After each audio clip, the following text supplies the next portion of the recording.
Morning. स्वागत है आपका कक्षा 12। आज हम लोग पढ़ रहे हैं जीव विज्ञान। जीव विज्ञान के 5वें अध्याय के 2 वीडियो हम पहले बना चुके हैं। जिन छात्रों ने वो वीडियो नहीं देखे हैं, प्लेलिस्ट में जाकर वो वीडियो देख सकते हैं।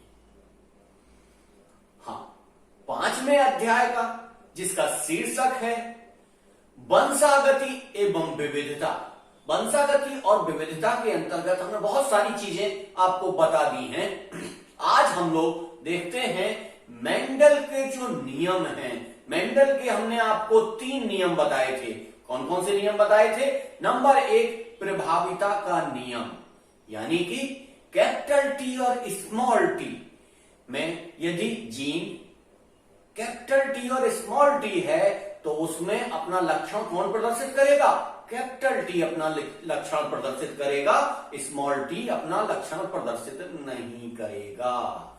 यानी कि प्रत्येक पौधे में या प्रत्येक चीज के लिए कहा गया था कि 2 प्रकार के कारक होते हैं, एक प्रभावी और एक अप्रभावी। प्रभावी कारक और अप्रभावी कारक अगर दोनों एक साथ होते हैं तब प्रभावी कारक का ही लक्षण स्पष्ट दिखाई देता है। दूसरा नियम था पृथक्करण का नियम।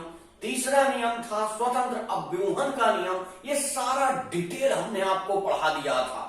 अब यहां पर आपको आज देखना क्या है? यहां पर आज आपको देखना है कि मेंडल ने अपने मटर के पौधे पर जो परीक्षण किए थे, जिनके आधार पर नियम दिए थे, उन नियम के विपरीत भी कुछ नियम इस समाज में मौजूद हैं, इस विश्व में मौजूद हैं। यानी कि मेंडल के नियम के अपवाद या कह दीजिए मेंडल के नियम का विचलन, जो भी शब्द आप लोग प्रयोग कर सकें, या कह लीजिए कि मेंडल के नियम का विरोध यहां पर उपलब्ध है। तो मेंडल के नियम सारी जगह पे पूरी तरीके से लागू नहीं हो पा रहे हैं, सारी जगह उनको लागू नहीं किया जा रहा है। क्यों? क्योंकि उनके अपवाद भी मौजूद हैं। तो ये अपवाद क्या हैं, कैसे हैं और ये किस तरीके से मेंडल के नियमों को चुनौती दे रहे हैं, आज हम लोग इसकी विस्तार से चर्चा करेंगे। हाँ, कई स्टूडेंट्स ने कहा है कि सर आपके वीडियो काफी बड़े हो रहे हैं, तो वीडियो का आकार आज से कुछ छोटा रखने का प्रयास करेंगे। चलिए देख लेते हैं कि मेंडल के नियम जो है प्रभाविता का नियम, इसका जो विरोध है उसको क्या कहेंगे? उसको कहते हैं अपूर्ण प्रभाविता का नियम। यानी कि वहां मेंडल अपना नियम दे रहे हैं पूर्ण प्रभाविता का नियम, लेकिन इसका विरोध कहां आ रहा है? अपूर्ण प्रभाविता के नियम में। यानी कि कुछ ऐसे भी पौधे मौजूद हैं जिनमें कि अपूर्ण प्रभाविता पाई जाती है, पूर्ण प्रभावी लक्षण अपने आप को प्रदर्शित नहीं करता है। तब स्थितियां कैसी बनती हैं, कैसी होंगी, इसको हम लोग देख लेते हैं। इसको इंग्लिश में कहेंगे इनकम्प्लीट डोमिनेंस। क्या? Incomplete dominance. अब ये पाया कहां जाएगा या ये चीजें पाई कहां जाती हैं? पहले तो ये समझ लीजिए कि अपूर्ण प्रभाविता है क्या। यानी कि जब प्रभावी लक्षण और अप्रभावी लक्षण दोनों मौजूद होते हैं तो प्रभावी लक्षण दिखना चाहिए, लेकिन हो क्या रहा है यहां पर कि प्रभावी लक्षण और अप्रभावी लक्षण दोनों मिल जा रहे हैं और एक नए तरीके का कॉम्बिनेशन सामने आ रहा है। इसको हम लोग देख लेते हैं। पहले ये मिलता किस किस में है? नंबर 1, ये मीठी मटर में मिलता है। मेंडल ने किस मटर का प्रयोग किया था? उद्यान मटर का प्रयोग किया था। और यहां हम क्या बता रहे हैं? मीठी मटर, जिसका वैज्ञानिक नाम है लेथाइडस ओडोराइटस। लेथाइडस ओडोराइटस। और दूसरा इसमें है गुलाबास। गुलाबास, जिसको क्या कहते हैं, इसका वैज्ञानिक नाम क्या है वो आप ढूंढ के बताइए। और कौन कौन से पौधे ऐसे हैं जो अपूर्ण प्रभाविता के नियम को लागू करवाते हैं, उनको आप लोग कमेंट बॉक्स में आकर हमको बताइए, उनको ढूंढिए। तो इससे आपकी खोजने की प्रवृत्ति बढ़ेगी। चलिए यहां हम लोग देख लेते हैं कि इसमें हम दो रंग के पौधों का फ्यूजन कराएंगे, क्रॉस कराएंगे। दो रंग कौन कौन से हैं? जैसे लाल और सफेद। मान लीजिए जो जनक पौधा है उसमें हम लाल रंग यानी कि कैपिटल आर और कैपिटल आर लेते हैं, जिसका क्रॉस कराते हैं हम सफेद पौधे से। सफेद पौधे से यानी कि स्मॉल आर और स्मॉल आर से। अब जब ये कैपिटल आर और स्मॉल आर से फ्यूजन होता है, हम किसकी बात कर रहे हैं? मीठी मटर की बात कर रहे हैं। जब ये फ्यूजन होता है तो F1 पीढ़ी यानी कि पहली पीढ़ी जो उत्पन्न हो रही है, उस पीढ़ी में जीनोटाइप क्या आएगा? कैपिटल आर और स्मॉल आर। जीनोटाइप क्या आएगा? कैपिटल आर और स्मॉल आर। मेंडल के नियम के हिसाब से फिनोटाइप क्या होना चाहिए था? लाल रंग होना चाहिए था। लेकिन यहां पे हो क्या रहा है? यहां पर लाल की जगह जो पुष्प है उसका रंग गुलाबी आ रहा है, यानी कि दोनों रंगों का प्रभाव कहीं ना कहीं दिखाई दे रहा है। तो ये पूर्ण प्रभाविता नहीं है, प्रभाविता के नियम को ये खंडित कर रहा है। ये अपूर्ण प्रभाविता का नियम यहां पर लागू हो जाता है। तो इस तरीके से हम देखते हैं कि मेंडल के प्रभाविता के नियम को यहां पर कड़ी चुनौती मिलती है। और हां, यहां पर हमने आपसे क्वेश्चन पूछा है कि मीठी मटर और गुलाबास के अतिरिक्त यदि कोई आपको पौधा याद आता है या आपको देखने को मिलता है तो आप बताइए कि अपूर्ण प्रभाविता के नियम के अंतर्गत ये पौधा भी उसी तरीके से बिहेव करता है, उसी तरीके से बर्ताव करता है। उसके बारे में आप हमको कमेंट सेक्शन में आकर जरूर बताइएगा। अब हम लोग देख लेते हैं दूसरा नियम। मेंडल का दूसरा नियम क्या है? पृथक्करण का नियम। कैसा? पृथक्करण का नियम। अब पृथक्करण के नियम का यहां पर विरोध हो रहा है। क्या विरोध हो रहा है? पृथक्करण के नियम में यह बताया जा रहा है कि किसी भी पौधे में दो विकल्प होते हैं, लंबा या बौना, सफेद, पीला या हरा, हरा या पीला। इस तरीके की चीजें, मतलब दो ही विकल्प मौजूद हो रहे हैं। लेकिन हम देखते हैं यहां पर एक नया नियम जो दिया गया उसको कहा गया बहुविकल्पिता। बहुविकल्पिता यानी पृथक्करण के नियम के विरोध में जो नियम आता है उसको कहते हैं बहुविकल्पिता या मल्टीपल एलिलिज्म। क्या? एलिलिज्म। हमने एलील पढ़ाया था, आपको याद रखिएगा, एलील।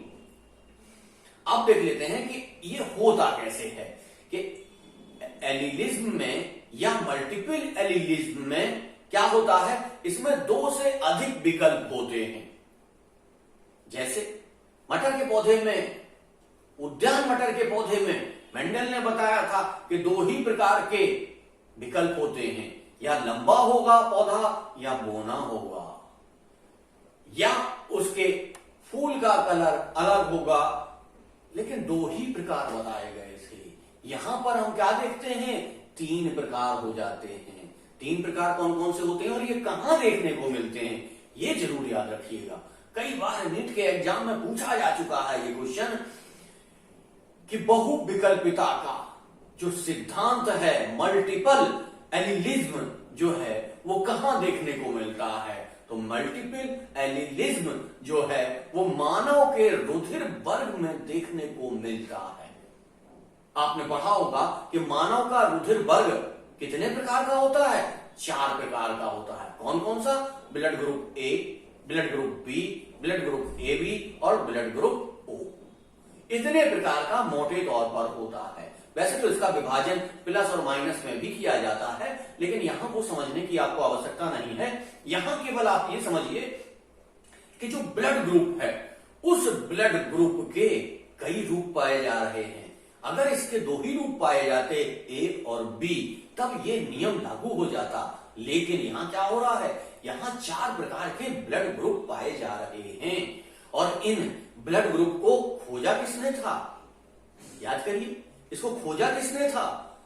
इन ब्लड ग्रुप को खोजने का जो कार्य किया था ये कार्ल सी लैंडस्टीनर ने किया था।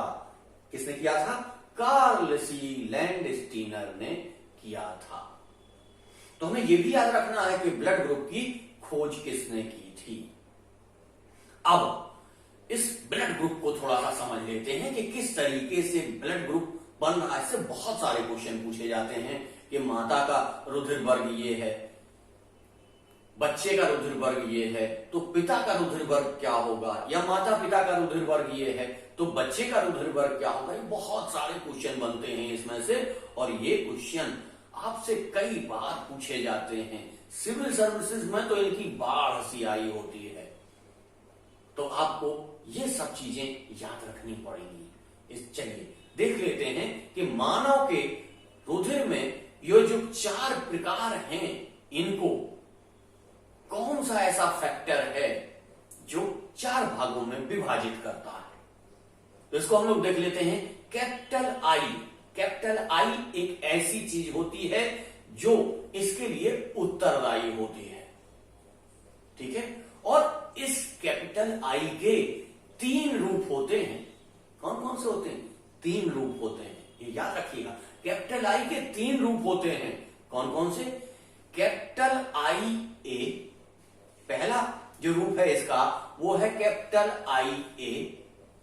दूसरा रूप है कैपिटल आई वी और तीसरा रूप है स्मॉल आई। तीसरा रूप क्या है? Small I. हमने आपको बताया था कि जब प्रभाविता के नियम के अंतर्गत हम देख रहे थे कि जो लक्षण प्रभावी होते हैं उन्हें हम कैपिटल से लिखते हैं और जो अप्रभावी होते हैं उन्हें हम स्मॉल से लिखते हैं या स्मॉल से बनाते हैं, स्मॉल से डिनोट करते हैं। तो कैपिटल आई ए और कैपिटल आई बी दोनों ही प्रभावी हैं, लेकिन ये जो आई है ये क्या है? ये अप्रभावी होता है। यदि ये कैपिटल ए के साथ है तो इसमें प्रभावी कौन होगा? ए होगा। कैपिटल आई ए प्रभावी होगा और कैपिटल आई बी के साथ यदि ये है तो कैपिटल आई बी प्रभावी होगा और स्मॉल आई अप्रभावी रहेगा। जब आई आई यानी कि स्मॉल आई और स्मॉल आई ही जीनोटाइप होगा तब ये अपना लक्षण प्रदर्शित करेगा और रुधिर वर्ग बनाएगा। चलिए इनमें हम देख लेते हैं कि किस प्रकार के रुधिर वर्ग बनते हैं और इनके कितने ग्रुप हो सकते हैं, कितने तरीके से ये बन सकते हैं, इनको हम लोग देख लेते हैं। कितने रूप इनके बन सकते हैं? तो इनके 6 रूप बन सकते हैं, 6 प्रकार के जोड़े इनके बन सकते हैं। इसको आइए हम लोग देख लेते हैं कि ये कैसे बन सकते हैं।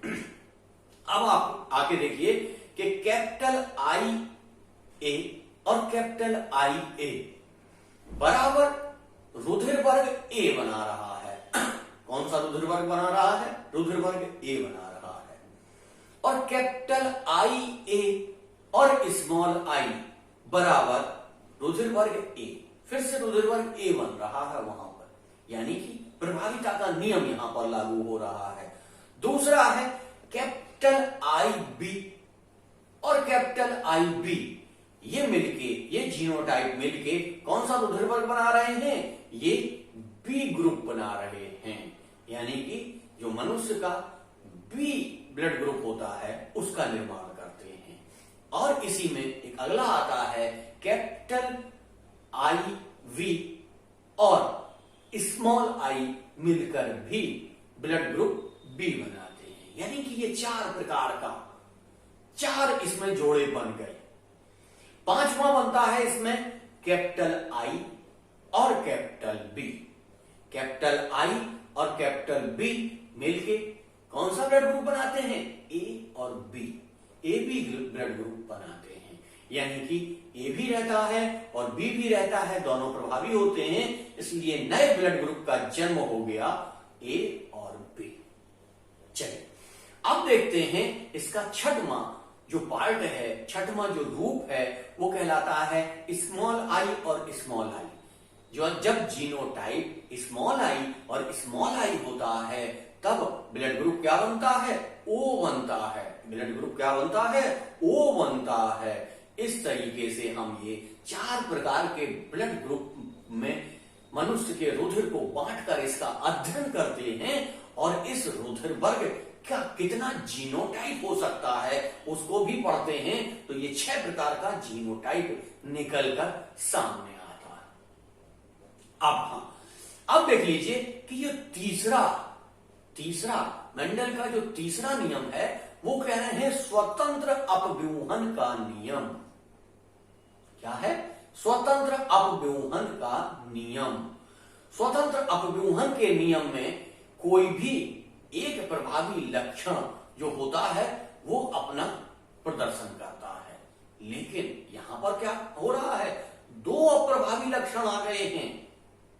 यानी कि जब हम इसमें तीसरा पढ़ते हैं, तीसरा जो इसका अपवाद है उस अपवाद को क्या कहते हैं? सहभागिता, यानी कि को डोमिनेंस। कौन सा? सहभागिता या को डोमिनेंस, यानी कि दोनों का क्या डोमिनेंस होता है, दोनों अपने लक्षण प्रदर्शित करते हैं। चलिए इसको देख लेते हैं कि जब कैपिटल आई और कैपिटल बी दोनों मिलते हैं, जीनोटाइप में दोनों उपस्थित होते हैं, तो दोनों अपना लक्षण प्रदर्शित करते हैं।